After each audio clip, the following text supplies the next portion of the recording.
Hey, Ryan Manfredi again with Peer Support. The following is an interview I did with Josh Larson. He's a captain down at Station 51, and I really appreciate him sitting down to talk with me. It's not an easy thing to do, and there's a lot of good important points I hope you pick up on. One was his relationship with his wife and how he views his family life and work life a little differently.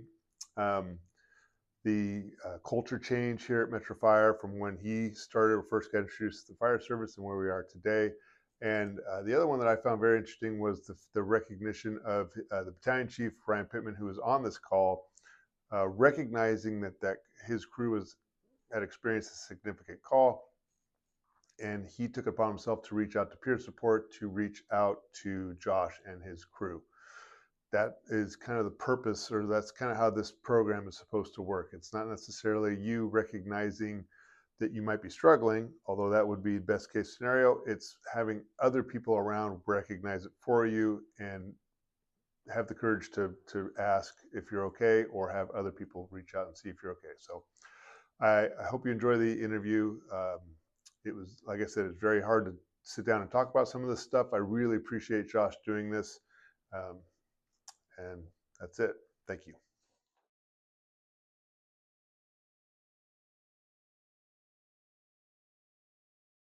All that kind of good stuff. So my name's Joshua Larson, captain here at Sac Metro Fire, currently assigned to Station 51 on the C shift. I've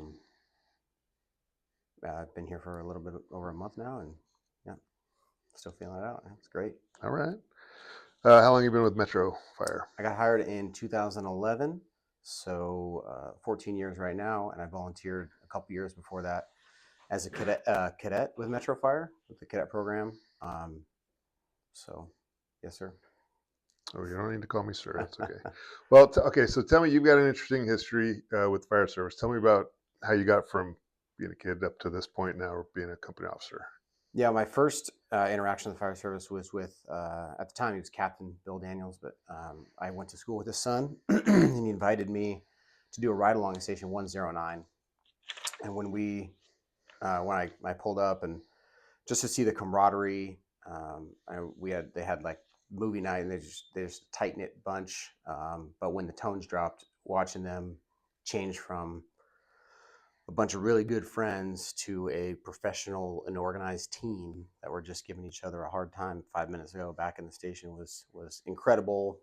And I was always an athlete. Like, I just like to play sports, be a part of a team. So I just thought that would fit my lifestyle as an adult. Hopefully I didn't have to change too much, because they still acted like kids kind of in the firehouse. And I really enjoyed that. So that was my first introduction into the fire service. Loved it. Went into ROP in high school, and then became the cadet program. Rolled into that. CRFA 7-1 was the first class when they were starting to roll that out. Right into Cal Fire. Did Cal Fire for a couple years. Loved being involved there. Learned a lot of great lessons, but the overall style for Cal Fire wasn't what I wanted to do for 30 plus years, and I knew riding along with Metro was. So I continued the cadet program, went to paramedic school, got hired here in 2011 with class 11-2, and started working my way through the ranks. Time as a fireman at 53 and 50, promoted to engineer, had the privilege of staying at 50, and then bounced a little bit over to 54 and promoted to captain in 2019, right before the birth of my first son. So been a captain a little over 6 years now. Loving every minute of it. Good. Okay, and then you mentioned your first son. Tell us about your family a little bit. Yeah, my wife and I are high school sweethearts, so I got her before she realized what she was stuck with. And, we continued to travel the world together before we had kids, and enjoy life. We got settled in our careers, what she wanted. She's a respiratory therapist at a hospital around here, and then we had our first son in 2019. His name's Caleb, and then second son in Caden in 2021. So right now they're sitting at 4 and 6, quite the handful. And one dog, and just a happy little family. There's always go. Yeah, my wife constantly likes to be busy, so it's great. Good. And how is she with this job, this life, the schedule, all that kind of good stuff? I think because we got to know each other so early, and we grew up together in life. Like we were able to evolve together and evolve, but like learn each other's tendencies and what we were moving into. Like I said, when we met in high school, it was 2002. So we've known each other. We've been in each other's lives for 23 years, going on 24 years. So That's awesome. over half our lives, right? We've grown up Mhm. together. So she is completely understanding. You know, what's funny is we had a date night 2 nights ago on Saturday, and we were just floating in the pool talking about life and did we see each other? Did we see ourselves ending up where we are right now? And the answer is no, right? Like I didn't know where we were going to be, but she she mentioned that she went to this the peer support wives conference or thing a while back. Hmm. She knew that she knew how the fire service works. She's been in the fire service since I have, right? Like she's been coming up, but Yeah. she still had lessons to learn from um, that conference, which kind of blew my mind because I thought she had the fire service all figured out. I thought she knew what we did here, and Yeah. she knew that I was going to come home tired, and that day one is, typically a no go kind of thing because that's where you're trying to decompress. Like I Mhm. don't want to, bombard your schedule or calendar that day one, but I think that conference still taught her a few things, which was kind of impressive considering that Nice. we've been together so long and in this fire service for so long. Was that recent that she went to the I would say conference? that was eight months ago. I think there was a couple different counselors there. I know Melissa was there, a few Oh, other okay. ones, but Yeah. yeah, she went there with a couple of our friends' wives, Oh, good. Curry, and Yeah. yeah, That's awesome. She's still doing that. That's good. yeah, it was great, and I didn't think she would want to. In fact, I actually got in trouble because I didn't send the email to her, but Melanie did. Melanie Curry Mhm. did send the email to her. I got a little in trouble for that one, but still learning, still learning. It's okay. Good. Okay. We'll get into a little bit more of some operation stuff. Hmm. Um, so you've obviously been in this profession a long time, whether you've been getting paid or not, right? So learning or volunteering or any of those kind of things. Have you ever had any issues with calls in the past, growing up as either through high school doing ride-alongs or any of that kind of stuff? Anything from there to this point, other than this one call? Other than this one call, there's only one other call that really sticks out in my mind, and that was like I'll never forget. It was an interfacility transfer, which is even like run of the mills, like IFTs or Right, why are we going on IFTs, right. man? Like 'cause I showed up, I wanted to run 911 calls. I was on Medic 53, uh, IFT from Mercy Methodist to Sutter at the time, and it was for a STEMI. Hmm. I'm sorry, Mercy General, not Sutter. It was Mercy Gen. So Mercy Methodist to Mercy Gen for a STEMI. And it was a younger woman in her early 50s, and she was having a STEMI. She was on heparin drip, T3, Mercy Gen. No problem. Easy call. Didn't think it was anything of it. It wasn't until I got to the cath lab, because I took her straight to cath, and I met the husband. Hmm. I don't really talk about this one very much. I'll never forget. It was like 12 years ago. Like I was just off probation. But we get to the cath lab, and we're taking her in. Dropped her in. Everything's fine, stable, if that's what you want to call it, right? With an active Yeah. STEMI and a heparin drip. Nurse went in, dropped her off, came out, wheeling the gurney out, going to go back to the medic, clean up, and head home. But we bump into the husband, and I think that's what struck a chord with me of like um, running a call on somebody's family member, and it really made it personal. And it was fine. I explained to him everything. Like she was stable, everything was good. Like she made it in there. She's in great hands. And then he hit the floor and started crying. And that one um, hasn't gone away. Yeah. That one's ingrained in my brain. Yeah. But that one, and there were a couple little ones here and there, but I would say this call that we're referring to and that one are the two that Yeah. I don't think will ever go away Yeah. until I get dementia. I don't know if that's going to happen. Yeah.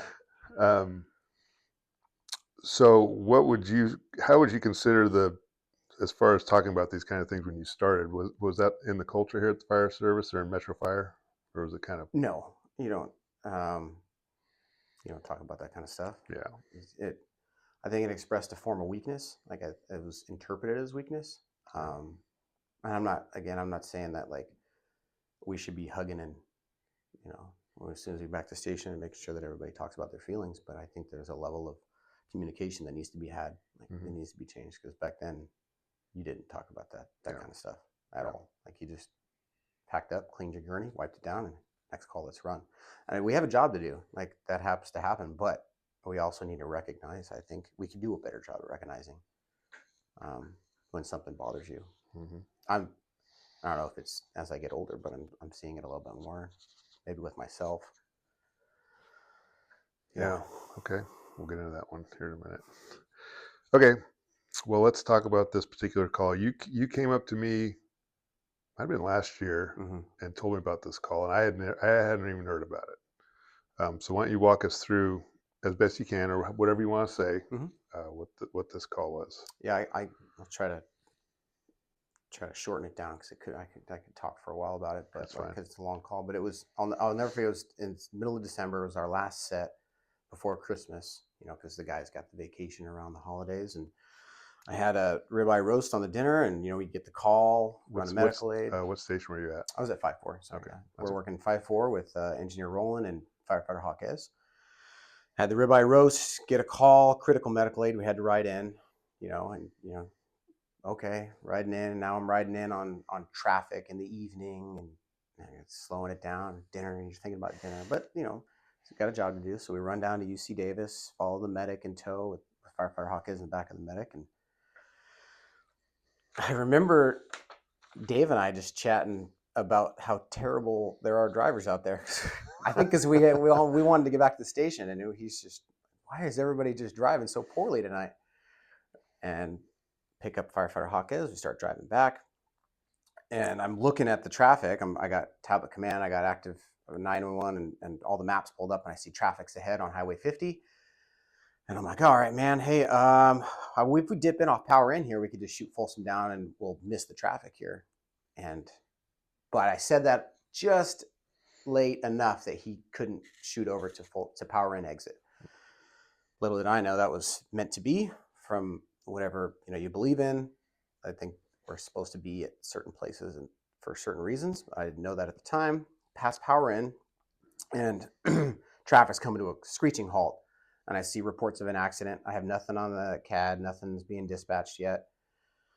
And then we come up to a vehicle facing the wrong way in the number 2 on the eastbound lane, Highway 50, in between Power In and Howe and Watt Ave, right? There's a lot of construction over there on Highway 50. It has been for years. So it's a bit of a mess. And Dave sets up, blocks us in the number 2. So it's funneling traffic into the number 1. He takes 2 and 3, tail end, south, nose of the engine north. And I get out. Now it's December, and it's 6:30. It's dark. It's not summertime. It's not bright. I'm wearing my blues. I don't have roadway PPE on, nor did I have the time to stop and get out.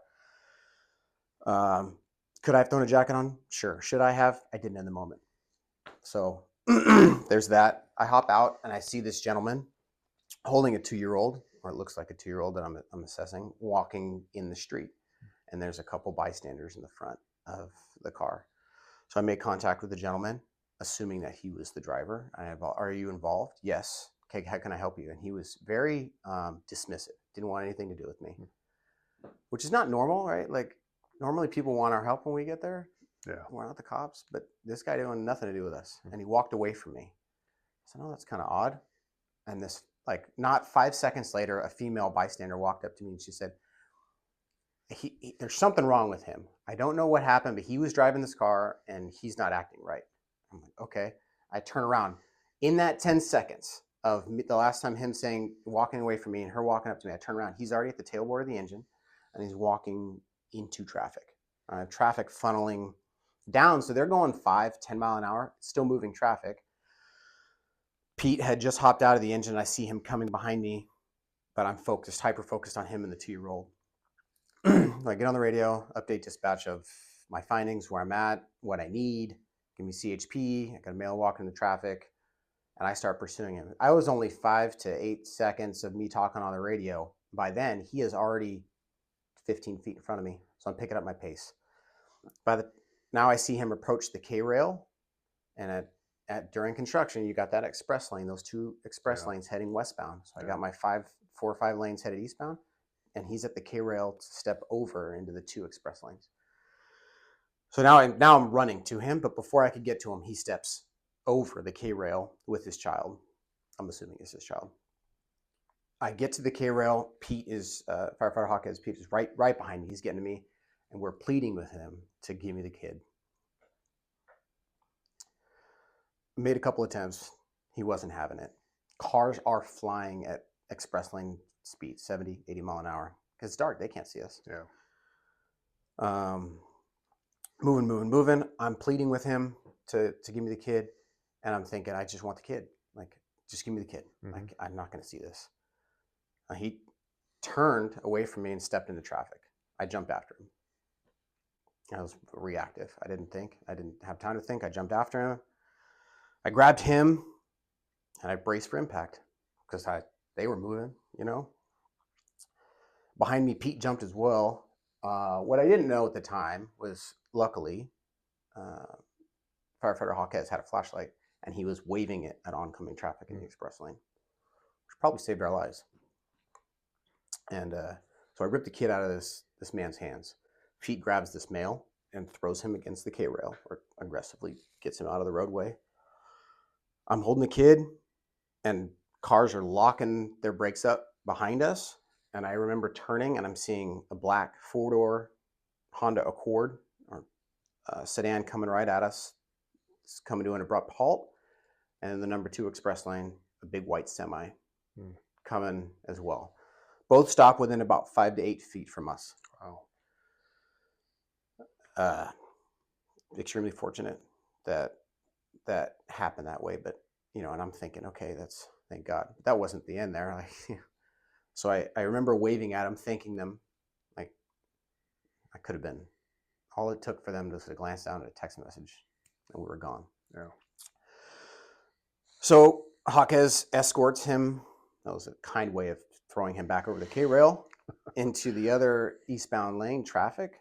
And about that time, engineer Roland, this all happened, it must have been within a 60 to 90 second span. Because then engineer Roland was coming around. We went like this around the engine, and he went this way. Oh, yeah. Right, as one would, right? Yeah. So by the time he came back around, he was seeing us come over the K rail. He came over. Him and Pete escorted this man to the shoulder, all the way on the eastbound lane, out of harm's way. I notified dispatch I had possession of the kid. I need CHP code 3 because now this male is verbally aggressive. Borderline physical aggressive, but I don't know what kind of weapons he may or may not have. You know, Pete's getting ready to engage. He's trying to distance us and himself, make sure the bystanders, everybody's, you know, safe. Him and Dave were doing a great job at that, trying to de-escalate the situation, but this guy wasn't having it. He was yelling out threats, kill me now, I don't want to be here, you're gonna have to kill me or I'm gonna kill you. And like, it was very uncomfortable for a long time. I'm looking right, I have gridlock traffic, so nobody's coming for me to help. Nobody can get here quickly. I'm looking left, like wide open lanes, but who's going to take oncoming on eastbound 50? A couple apparatus came up on the radio and asked if they can assist, which I really appreciated. Captain Grider, Medic 62, like, I'll never forget him asking. But the problem was they couldn't get to me. Yeah. Chief Pittman added quickly and responded, which I appreciated. And it was a waiting game until CHP got there. I needed weapons. I needed this man detained. It took 10 minutes from the time that I had the child in my possession and got over the K rail till CHP arrived. B7 arrived prior to CHP, but he took the cloverleaf, like after talking to him later, he took the cloverleaf and got on the grass and just to get to us, because he said traffic was just shut down. So he's like, I had to drive on the grass and around the cloverleaf just to get to you and take the shoulder. And I appreciated it. We got there, and then probably a minute after he got there, CHP got there, controlled the scene. And then, that was the end of that. I'd held the kid the whole time. I didn't want to give the kid up. I think I just instinctually wasn't about to give the kid up to anybody. Yeah.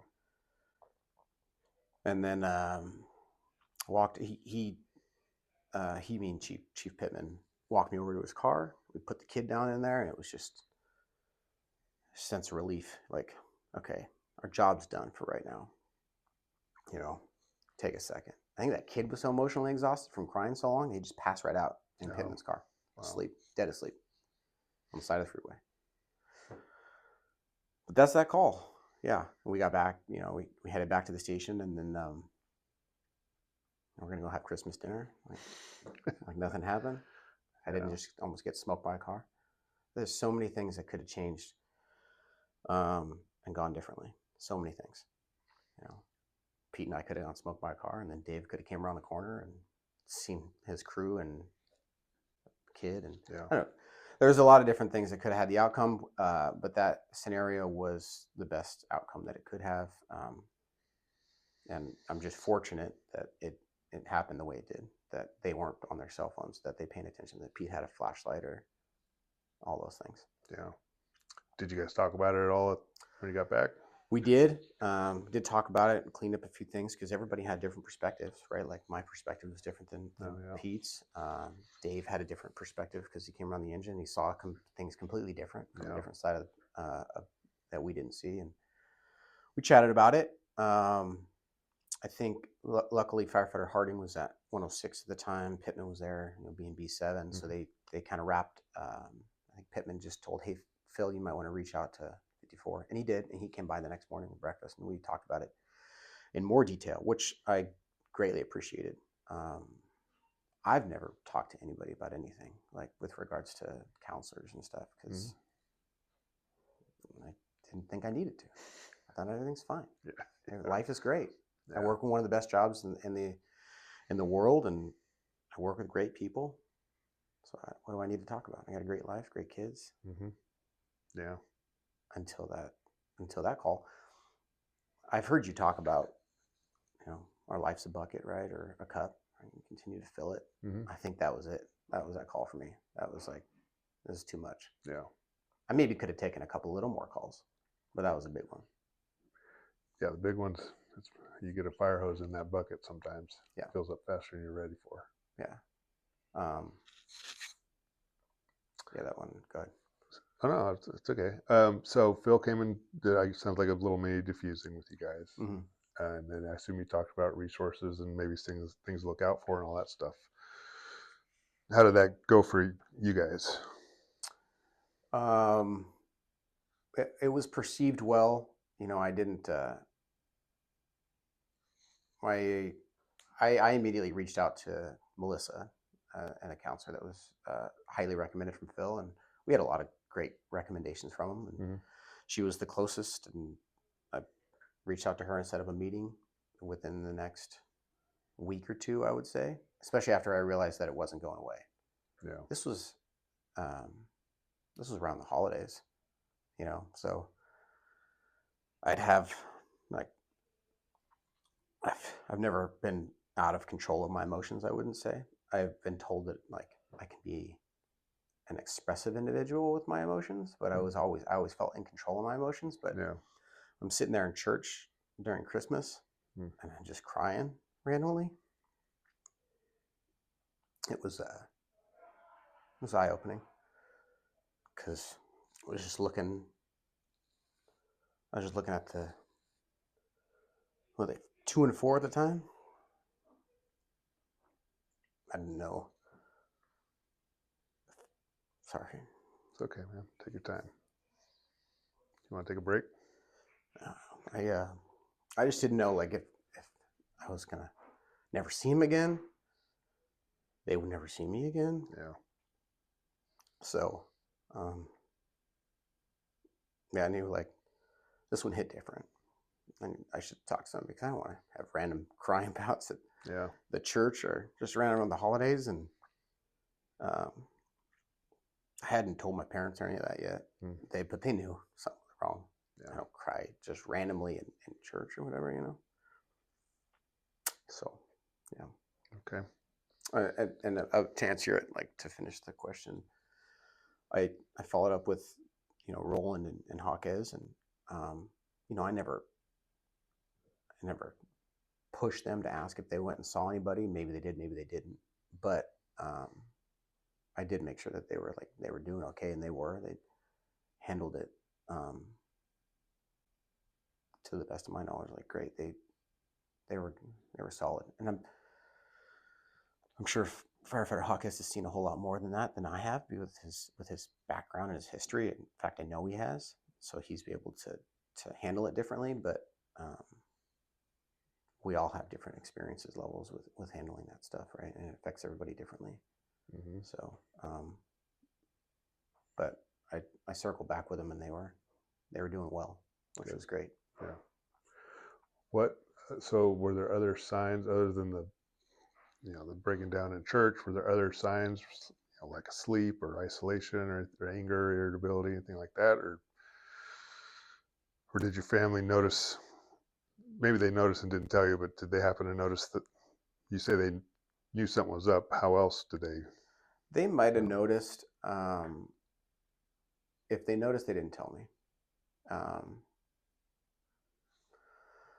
I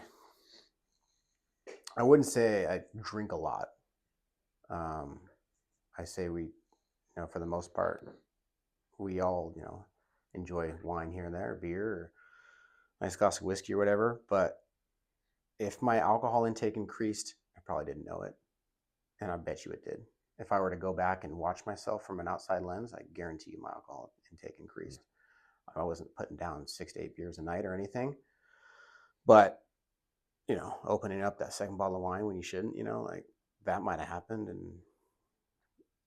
And talking to Melissa, it was a really eye-opening to understand how alcohol really impairs your ability to categorize that logical side of your brain, getting that rest and recovery to properly process what occurred in your life that week, that day.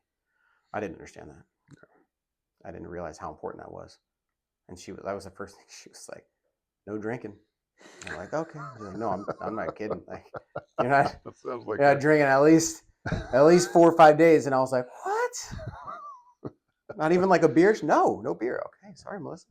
What I'm saying. Yeah. Did your wife have any heart to hearts like, hey man, you seem different, or? No, I told her she knew something was up. Like the first set I got home. Yeah. I told her like that night, like I had a crappy call. That's not uncommon though. Like we talk about it. Luckily, we have that good open communication because she has crappy calls to the hospital too. Yeah. But I didn't want to tell her over the phone. That wasn't a call that I wanted to share with her over the phone. So the next day when I got home, again, I had it over wine, right? Like it's just that easy diffuser. But I told her immediately. Like I didn't try to hide it from her or anything. She knew that.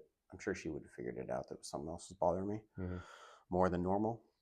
Is she able to handle details, or? Yes, she can handle details. Okay. Even when I don't want to tell her details. Yeah. Because I'm sparing her. I think in all reality, at least for her, I'm not speaking for everybody, but like if I don't tell her the details, it's worse. She wants to know. She wants to be involved. She wants to help. So she wants the details. Occasionally, she'll tell me details on her call that I'm like, hey, I don't need to hear about that kid, But I know that that's her way of letting it off her chest. So I got to let her vent too when she's talking about PD codes in the hospital that she just ran. Like we all need it, and she wants those details from me as well, which I appreciate. I feel bad giving it to her sometimes, like because you want to just let me just bear that one by myself. I don't need to share that one out there, but I'm coming to find out that it is good to share and help. Express and talk about it. Well, it sounds like you guys have a relationship where she would. I've never met your wife. I'd like to meet her at some point. She'd almost be offended if you didn't tell her the details because she wants to help you. 100%. Cope on that stuff. 100%. I have tried to shed some, shed part of the story, and she didn't like that. She is offended. It's like my wife. Yeah, she's not. She's like, "What do you think I can handle it?" And I'm like, that's not it. Yeah. Right. We are trying to protect them. Right. That's what we think we're trying to do. Right. In all reality, we're just upsetting them. Yeah. They want to help. That's awesome. Yeah. So before this, what kind of coping skills did you have? I mean, I know what you like to do. at least at work. But my coping skills are working out, and probably relaxing by the pool with friends and booze and alcohol, like beers and wine or whatever. Like that was a way that I relax. I'm either working out or I'm just relaxing, or at least I think I'm relaxing, right? I think I'm relaxing that way. Backpacking, the wife and I, before kids, we would like to go backpacking and just get away. That was a nice coping one. Just decompress. You can't. There's no cell service out there. You can get a hold of me. Yep. And it's great. Haven't been for a while with the young kiddos, but that was great. And my before that's what my coping mechanism was, but I've definitely shifted, I think. Yeah, have they changed a little bit since this call, or since seeing Melissa, or since seeing Melissa, they've changed a little bit. And then this year specifically, they've even changed more. I think talking with Melissa, alcohol reduction is key, but you get so used to, like, man, that 5 o'clock beer sounds nice when I'm cooking dinner, and then you have 1 or 2 beers, and then I'm getting to the age where, like, 1 or 2 beers just ruin my sleep. They just ruin me. I feel I wake up and I'm like, man, I don't feel good. So then I wake up the next morning and I'm like, yeah, that wasn't worth it. But then the next day by 5, sounds good again.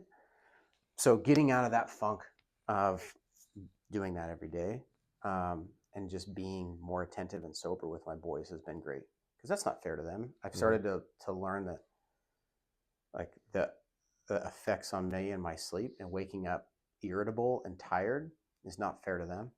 I think they've opened my eyes a little bit to that. They didn't ask for that. Yeah. So my coping mechanisms has changed to swimming with my boys, teaching them sports. Like, now that they're at such a great age where I'm having a blast, and talking with all the other firefighters out here, it goes too fast from what everybody's saying. And it does. It feels like yesterday he was born, and now I'm teaching football, baseball, soccer, all those sports. And he runs to me right now, and I know that's not going to be forever. Right. That scares me. Yeah. Time freaks me out because it doesn't stop. No, it doesn't. Yeah. How hard was it to make that call to see Melissa, see a clinician? It wasn't easy. I thought it would have been harder. I think if we didn't have the culture shift that's currently undergoing right now, meaning, like, we have the peer support guys coming out and talking to us after specific incidents, or I have that avenue that I could call, like you or Phil or the rest of our support staff. If that wasn't present, I don't think I ever would have made that call, because why would I? I'll deal with it. I'll get through it. I'll figure it out. But knowing that it was there, having the ease of access, because Phil sent everything to me. I didn't have to do much. It was a phone call, 2 phone calls, one to Melissa and one to the company, I can't remember. Concern. Thank you. To set it up. That was it. Yeah. Whereas if that wasn't there, I wouldn't know. I wouldn't know the process. Yeah. I'm supposed to know the process. I'm a captain. I wouldn't, I wouldn't, like, I would have had to make a few more phone calls, and maybe that one extra phone call might have deterred me from making it. I'll never know, thank gosh. Yeah. But it's as easy as that. Like, one extra step could definitely deter somebody from making the extra effort that might be needed. Luckily, I didn't have to do that. Yeah. So thank you. So Phil's one. What did Melissa do? Did she do any EMDR, brain spotting, any of that kind of stuff? She did do. I think the EMDR one you're referring to is the sounds or tapping. It was tapping, right? And my vision glazed over. So I've never had that. I remember going in my first meeting with her, getting to know her. She was a very down to earth person. She was great. No bullshit. Melissa, no. And she sat down. She's like, "What do you want to talk about?" I was like, "I don't want to talk about. I don't know what I'm supposed to do here. I just know I'm here. I've made it here." Yeah. So I thought, therapy, like we're going to immediately jump into what's bothering me. No, I don't think we talked about the incident until like the third or fourth session, which was weird to me because I was like, I thought we were here just to talk about the incident. No. Yeah. So we did the EMD thing, the touch, and then, it was the strangest thing to be sitting in a room just like I am today and then staring somewhere in the room, and all of a sudden my vision glaze over or blur over. Everything just becomes blurry, and all of a sudden I'm hyper focused and back into that incident that I was trying to forget. Mm-hmm. More vivid than my dreams, than anything I've ever like thought about. You try to think about and recall an incident, but nothing like that where it really kind of puts you back into that scene. Yeah. So she did that a couple times. It was very trippy. But it helped. We talked about, the decisions that were made that day. Would I change anything? That kind of stuff. And how's life going now? Yeah. How's feelings going now? Yeah. She was great. It was great. Good. That's great. Yeah. So we talked a little bit about this earlier this morning. Would this is this experience or this process changed how you lead, how you are as a company officer, any of those kind of things? Aside from, freeway calls have always freaked me out. Me too. Now more so than ever. Yeah. And this is a topic for another day, but I would argue that that's one of the most dangerous things that we do. I can prepare and train for fire. You can't prepare and train for freeway calls. No. But it has made me continually reevaluate my decision process. I've always known that, if your guys and gals trust you, right, they're going to follow you. And I'm not saying that I'm a great leader by any means. I aspire to be. I have a lot of mentors that I like to be like. But it was when having firefighter Hawkins follow me over, that was one of the biggest questions that never left my brain. Was like, did I make the right call? Not just for me, for the public, but for him. He'll be the first to tell you that, like, he trusts me, and he wasn't about to stand on that side. He's coming with, and I really appreciate that about him. Yeah. But I still thought about it every day. I still think about it. Did I make the right call? Melissa helped me like come to the decision that I did make the right call. Like I agree, and I wouldn't change anything. I wouldn't change how that call went because it was best case scenario, right? Best outcome. But the repercussions of your firefighters and engineers like following you and doing what you ask, I think a lot more, not a lot more, but I think a little bit more about the tail end of the possibilities of what could happen. If this, then that, if this, then that. If I ask him to go do this, what's the worst thing that could happen to him? Yeah. And it's, I thought about it before, but nowhere near like I think about it now. Yeah. I tell these guys when I came down here, like, if I ask you to do something, I've thought about all the bad things that could happen, and I will never ask you. And you hear this all, like some people tell you, like, I'll never ask you to do something that I would never do myself. And I truly believe that in my heart of hearts, but now so more than ever. So yeah, it's definitely changed me a little bit. Okay. And then we've probably touched on this, but specifically, does it change your perspective on this job, family life, life balance, those kind of things? It's changed my perspective on the sense that tomorrow's never guaranteed. You hear that. I hear that, like, you hear that in songs, you hear that in messages and presentations. Tomorrow's never guaranteed. Yeah. But it's never rang so true to me until that call. Yeah. Until, like, we realize that we work in a dangerous profession. But I'll be the first to tell you that I can be complacent and think that I'm just going to show up here for 48 hours and run medical aids and go home. Nothing's dangerous going to happen to me. I'm fine. Until it does. Right? Yeah. I try to stay in a heightened state of vigilance, like I'm ready to go, and I like to think I do. We're all human. Like, I think we'd be lying to ourselves if we like said I show up every day ready to die and ready to expect the worst. Yeah. I try, but It's helped me slow down in life and really appreciate my kids and my wife a whole lot more. Take health a whole lot more focused on my own health, so I can be there longer and make more memories, because that's what it's all about. It's making memories with the friends and the family, um, and being there and watching them grow up, because I don't want to leave them. I don't want them to grow up without me. Yeah. If it's my time, it's my time. I get it. That's what I'm here to do. That's why I raise my right hand. I get that. But if I can help it, I don't want that. Mm-hmm. I really only have one additional question. Is there anything you'd like to add? Anything you want people to know? That I the culture change of the peer support and like reaching out, it's here, and I'm glad it's here. Like, I'm so blessed to have that here. Not everybody does that, but I can say I appreciate you guys like setting that up and doing that for us. And I hope that this video, if it reaches one person, then it was worth sitting down here and chatting with you about it. That's the only reason why I'm sitting down here and doing this, because you asked, and I'm hoping that this helps one person that might be, swaying back and forth with that decision of talking to somebody. It's not going to hurt. Right. And to echo Captain Ellis's video, like, everybody's going through some shit. Everybody on different levels. You don't know what that person sitting next to you is going through. Right. You just don't. The best we can do is be there for them.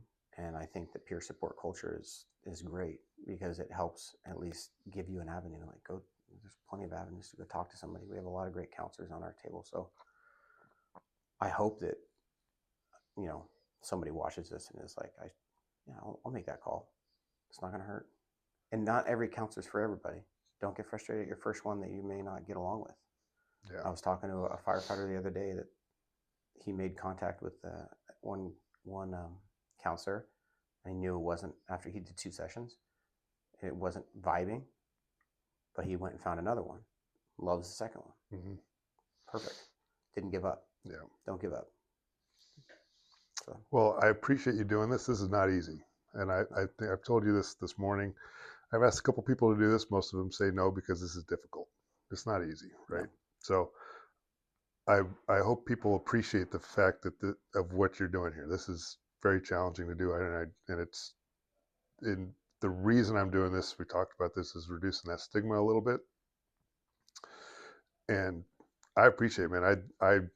I value your role here at Metro Fire as a leader. You're the young guy that's a badass leader. That's how I look at you as a company officer.